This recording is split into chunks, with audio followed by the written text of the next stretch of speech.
Gospod Veren, v petek bo minilo 5 let, odkar smo se poslovili od legendarnega Francija Usenika Frica. Kakšni so vaši spomini nanj? Ja, bi rekel, da me kar lepi spomini vežejo na obdobje, ko sem sodeloval z Fricom, oziroma v obdobju, ko je Fric Usenik pravzaprav bil motor najbolj organiziranega in najbolj finančno močnega namiznoteniškega kluba, ne samo v Sloveniji, ampak bi lahko rekli tudi v Jugoslaviji. In seveda z njegovo pomočjo oziroma z organizacijo je takrat Olimpija res dosegala tudi vrhunske rezultate v nekdanji Jugoslaviji, pa tudi širom Evrope. Danes je to žal preteklost, danes je bolj slaba, manj dobrih klubov je. Čemu to pripisujete? Ja, spremembe so pač naredile svoje na področju tudi športa. Žal jaz vidim prvi razlog predvsem v neprepoznavnosti športne panoge kot same. Pojavljamo se strahovito malo v medijih, kot so televizija, časopis. Mislim, da bi mogla to biti ena izmed primarnih nalog Namiznoteniške zveze Slovenije, da povrne nekako tale ugled oziroma razpoznavnost športne panoge kot same take. Letos je slovenska moška reprezentanca osvojila bronasto kolajno na Evropskem prvenstvu v Luksemburgu. Mislite, da to lahko pripomore k večji prepoznavnosti in odmevnosti namiznoteniškega tenisa v Sloveniji? Absolutno, to je bil izreden dober rezultat moške reprezentance in seveda na vodstvu Namiznoteniške zveze je, da bi, bom rekel, čisto enostavno čim bolje vnovčila ta rezultat. Seveda je pa to, bom rekel, danes ni enostavno, ampak potrebno je napeti vse sile, da si pridobi zdaj za čim več močnih sponzorjev za nadaljne delo. Je pa mogoče težava tudi v tem, da si naši najboljši igralci igrajo v tujini? Ja, en delček tega morda drži, pa vendar bi rekel, da se to tiče tudi vseh ostalih športov. Žal je pač slovensko okolje premehno za vse vrhunske igralce v katerem koli športu. Neminovno je, da potem boljši odidejo v tujino za boljšimi zaslužki in enostavno je potrebno, da posamezne športne zveze si zorganizirajo delo in pa sponzorstvo tako, da so pol tudi rezultati primerno nagrajeni in da je tudi razvoj športa omogočen. Na današnjem memorialnem turnirju smo videli najmlajše igralce, zdaj vidimo člansko konkurenco, kako bi ocenili kvaliteto? Bi rekel, da se je kar lepo število tekmovalcev zbralo od najmlajših do najstarejših, pa vendar vsak turnir rabi nekaj let, da se uteče, da ga igralci in igralke prepoznajo in v naslednjih nekaj letih sem prepričan, da bo številčnost in pa kvaliteta rasla iz leta v leto. In za konec, kakšna prihodnost slovenskega namiznega tenisa napovedujete? Prepričan sem, da so to dobre stvari, da pridejo mlajši znotraj teh sredin.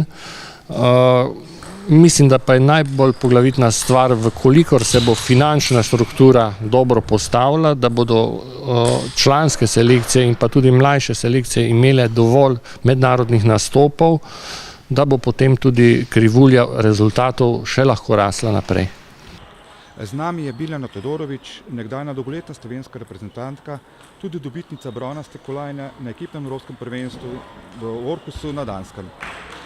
Danes je Biljana v nekoliko drugačni vlogi, saj je bila na nedavni skupščini Namiznoteniške zveze Slovenije izbrana za podpredsednico, kandidirala pa je sicer za predsednico, a sta ji zmanjkala le 2 glasova.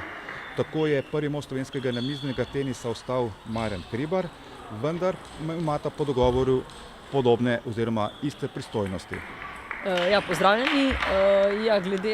Tokrat sem v malo drugačni vlogi in to je, da sem v bistvu kot sopredsednica, glede na to, da je možnost, da društvo oziroma zvezo zastopata po novem zakonu o društvih tudi sta lahko 2 zastopnika, sva v dogovoru na pobudo gospoda magistra Marjana Hribarja sem sprejela to, da na skupščini, glede na to, da se ni odvijala po glih mirno, ampak je bilo predvsem burno, predlagal, da bi šla v sopredsedstvo, kar pomeni, da je bil dogovor, da tisti, ki bo imel več glasov, bo imel naziv predsednika, tisti, ki pa bo imel manj glasov, bo pa izvršni podpredsednik z istimi pooblastili. Tako. Se pravi, oba zastopava Namiznoteniško zvezo Slovenije in oba imava v bistvu ista pooblastila. Jaz brez njega ne morem nič narediti, on brez mene ne. Ste že imeli kakšno sejo v tej novi sestavi? Ja, imeli smo že pretekli ponedeljek smo imeli že izvršni odbor, kjer smo se, v bistvu je bila konstitutivna seja, kjer smo nekatere organe potrdili, poleg tega pa smo se tudi dogovorili za nekatero nadaljnje delo. Sva pa večinoma v kontaktu, slišiva se tudi včasih parkrat tedensko in se dogovarjava. Tako da mislim, da sam postopek dela, ne glede na to, da je on v tujini, se slišiva in urejava zadeve tako, kot mora pač iti, glede na to, da so pač zdaj dva pooblaščenca Namiznoteniške zveze. Letošnja bronasta kolajna, ki so jo osvojili fantje na Evropskem prvenstvu v Luksemburgu, je sjajen uspeh slovenskega namiznega tenisa. Vendar pa to še ne pomeni, da slovenski namizni tenis nima določenih težav. Bom rekla tako, da ja, fantje so osvojili bronasto medaljo, velikokrat je tudi ta dosežek, kljub temu, da so dobri dosežki, ne samo fantje ekipno, tudi v preteklosti U21, Darko Jorgič in pa Deni Kožul sta osvojila medalje, pa še predtem mladinske kolajne.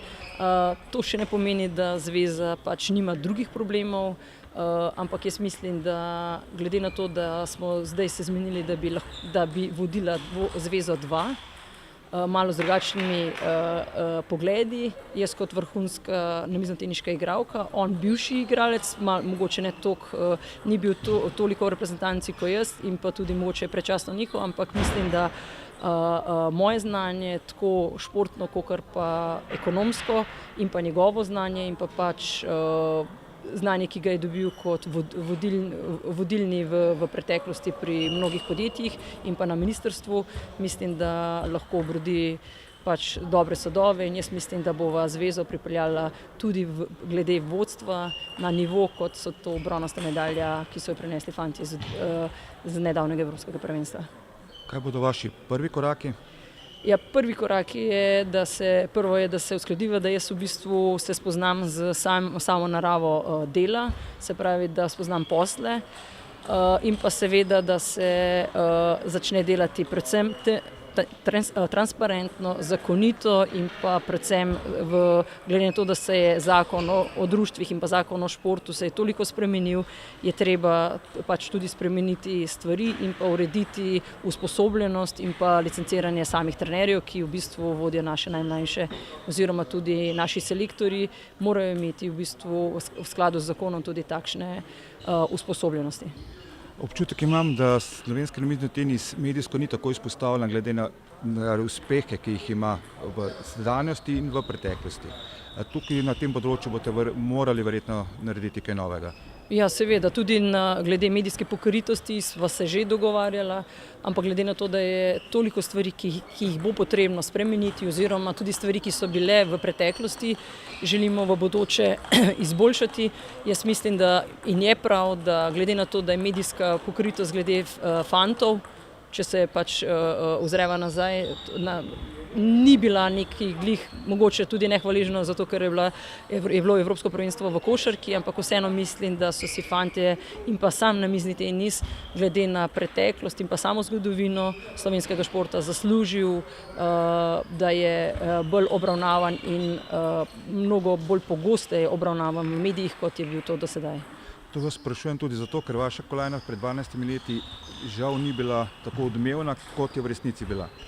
Tudi iz tega razloga, glede na to, ker jaz predvsem izhajam tudi zdaj v času, ko vodiva zvezo skupaj, izhajam predvsem iz tega, da sem športnica, vrhunska športnica bila in da stvari, ki v preteklosti niso bile tako dobro urejene, želim urediti in dati v bistvu vsem našim reprezentantom in pa bodočim reprezentantom tako možnost, da se v bistvu, da imajo možnost dobrih tekmovanj, da imajo najboljše trenerje, najboljše selektorje ob sebi in pa seveda, da so medijsko prepoznavni in pa da mediji pokrivajo vsa tekmovanja, ki so pač pomembna za Namiznoteniško zvezo Slovenije.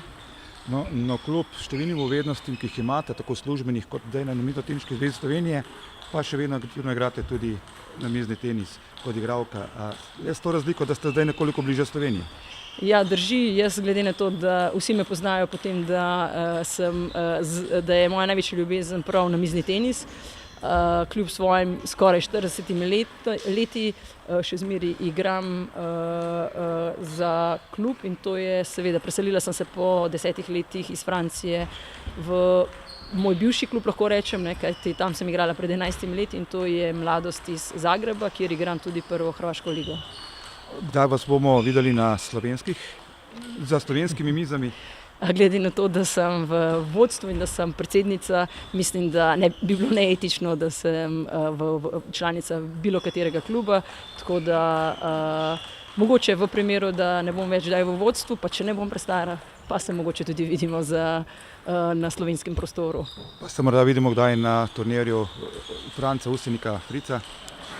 Tudi v tem je bila pač debata, da bi že letos nastopala, ampak glede na to, da sem imela klubsko obveznost včeraj, mislim, da bi bilo preveč in pa dokler se stanje ne stabilizira in dokler bom sopredsednica, mislim, da nobenih tekmovanj in pa nobenega članstva v nobenem namiznoteniškem klubu v Sloveniji, v nobenem ne bom prisotna.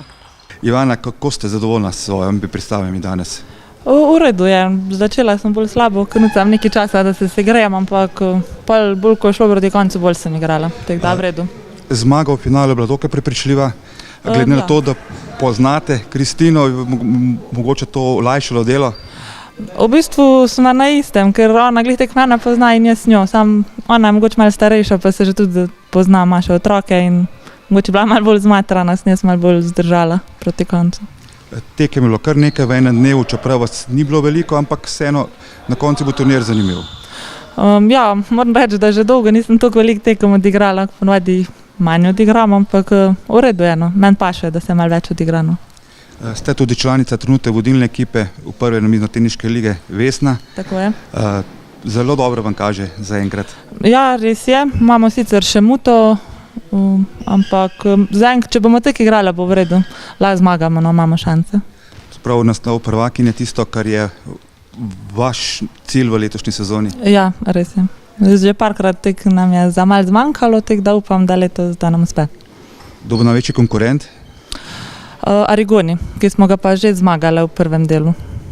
Tudi ta glavne tekme oziroma najbolj odločilne tekme so šele pred vami, ne?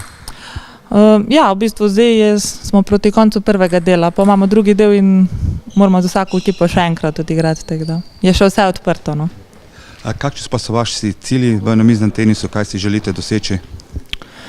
V bistvu jaz želim uživati v namiznem tenisu, pač in več zmagati. Zdaj nekih posebnih ciljev glih nimam, no, ker tudi treniram bolj za sebe, za svojo dušo, pač, kakor gre. Pač na državno mogoče upam, da bi prišla vsaj med 4, bi bila zelo vesela. Uroš Slatinšek, čestitke za osvojeno prvo mesto na turnirju Franca Usenika Frica. Kdaj je bilo danes najtežje? To je že tretja zaporedna zmaga. Izgleda, da se dobro počutim v tej dvorani. Če bi kar povedal, Fric je bil super človek, res kar hudo mi je, ker ga ni več, ampak lepo, da se organizira tak turnir njemu v spomin. Mogoče kar prva tekma proti Robiju Voldinu, ker smo nažalost nismo imela svojih soigralcev nasprotnikov v skupini in smo se že prva tekma je bila resna, ne on, ne jaz nismo bila ogreta in kar naenkrat je bilo 1-1. Tako da, ker odkrito povedano v skupini je bilo najtežje. Ampak pot do prvega mesta vseeno ni bila lahka, ne? Končni fazi za zmago potrebnih 6 tekem. Tako je. Polfinale, četrtfinale in pa tudi finale proti izkušenemu rutiranemu Bojanu Paviću nikoli ni lahko, vedno je treba na začetku dati gasa in pol na koncu nekako rutinirano izpeljati do konca. A vsekakor pa čestitke Bojanu, da je ponovil predlanski uspeh in prišel v finale. Videl sem, da ste s sabo pripeljali tudi svoje igralce iz športnega društva SU Novo mesto. Tako je, moja hčerka Lana Slatinšek že hodi po mojih poteh, zmagala v kategoriji U10 in pa Joško in Mitja Mrzelj sta nepričakovano prišla iz skupin, tako da sta oba dva prišla v četrtfinale. Škoda, da je Joško mogel igrati proti meni, v skupini je premagal igranega prvoligaša Novaka Andraža in mislim, da je to lep skalp zanj. dolgih letih igranja za novomeško Krko, s katero ste osvojili kar nekaj državnih naslovov, ste letos ta klub zapustili in kot sem že omenil, ste šli na svoje športno društvo, ki pa je, kot slišim, na klub mladosti zelo uspešno. Ja, 14 dni nazaj smo imeli tudi svojo otvoritev naše dvorane, delujemo že 4 mesece, število igralcev in rekreativnih igralcev se veča, članstvo se bliža številki 100, imamo se prelepo, igram tudi v Avstriji, velikokrat me ni v Sloveniji, ampak moji igralci, moji člani to vse razumejo, imamo se fajn, prihajajo nasmejani na trening, odhajajo nasmejani, starši v klubu so zlati. Res ne bi si mogel želeti lepšega društva, kot pa sedaj v tem času. Nam lahko zaupate, za kateri klub v Avstriji igrate? Igram za klub iz Linza, ki imajo tudi 3 profesionalne ženske ekipe in pa eno moško ekipo. Zaenkrat smo odločni na 4. mestu, mislim, da je tudi naša pozicija takšna. Pred 14 dnevi smo proti bivšim državnim prvaki odigrali remi, kar je mogoče dobra popotnica za naprej za prvenstvo. Zagotovo pa se še vedno spremljate dogajanje tudi teniško dogajanje v Sloveniji, kako ga bi ocenili? Seveda, moj brat igra za Savinjo in tudi prvoligaš po 3 letih. Derbi, ne morem reči drugače, vsako kolo ni več kot je bilo včasih, Kema, Puconci, Krka, Novo mesto 5-0, 5-0, derbi so 5-4, 4-5, 5-3. Liga je zanimiva. Upam, da se bojo še tisti igralci, ko so se poslovili letos predlani, vrnili nazaj in da se tudi dvigne mal nivo in širina slovenskega namiznega tenisa. Je morda k temu pripomogla tudi bronasta kolajna na letošnjem Evropskem prvenstvu v Luksemburgu? Kapo dol fantom, res, da so košarkaši osvojili zlato, ampak dolgo časa sem bil tudi jaz član izbrane vrste. Kapo dol Bojanu, Darkotu, Deniju in pa Janu. Ta zlata medalja, mislim, ta bronasta medalja je res pozlačena, res ne morem se jim zahvaliti, če lahko rečem tako. Dvignili so prepoznavnost namiznega tenisa na nov nivo, fantje so pridni, ni lahko trenirati v Sloveniji, v Nemčiji. Najlažje je, če igraš v Sloveniji in imaš dobro ligo, ni se ti treba voziti 500-600 km, res, fantje dobro trenirajo, vsa čast njim. Verjamem, da to še ni vsega, kar so prikazali. Darko rastura v nemški ligi, vsak dvoboj odigra kakšno fenomenalno tekmo, tako da tudi Bojan je rutiner in tudi Deni in Jan se bližata in jaz verjamem, da še naslednje 5-6 let, mogoče tudi več, imamo res dobro ekipo.